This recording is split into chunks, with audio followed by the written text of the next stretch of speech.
বহুদিনৰ মূৰত ঘৰলৈ আহিছিলোঁ আৰু ঘৰলৈ অহাৰ পিছত গাঁৱৰ পৰিৱেশবোৰ এৰি যাবলৈ মনেই নাযায়। কিন্তু সময় বাগৰি যায়, সময় বাগৰি যোৱাৰ লগে লগে পুনৰ কৰ্তব্যস্থলীলৈ যাবই লাগিব। গতিকে মই মোৰ সহোদৰ আৰু 2 সতীৰ্থৰ সৈতে পুনৰ গুৱাহাটীমুখী যাত্ৰা আৰম্ভ কৰিলোঁ।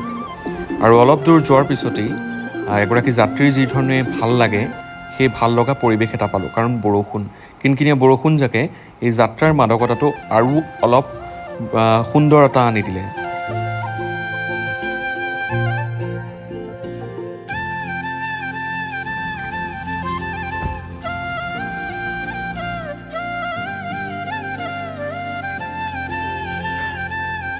এয়া বোকাখাট।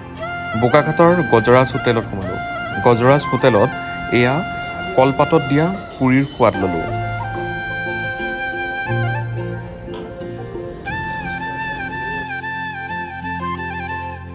ব্ৰেকফাষ্ট কৰাৰ পিছত যাত্ৰা পুনৰ আৰম্ভ কৰিলোঁ। এয়া কাজিৰঙাত প্ৰৱেশ কৰিলোঁ।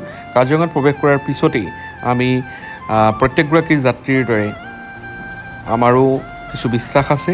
সেই বিশ্বাস অনুসৰি আমি হালধিবাৰীত অৱস্থিত বুঢ়ী আই মন্দিৰত কিছু সেৱা জনালোঁ।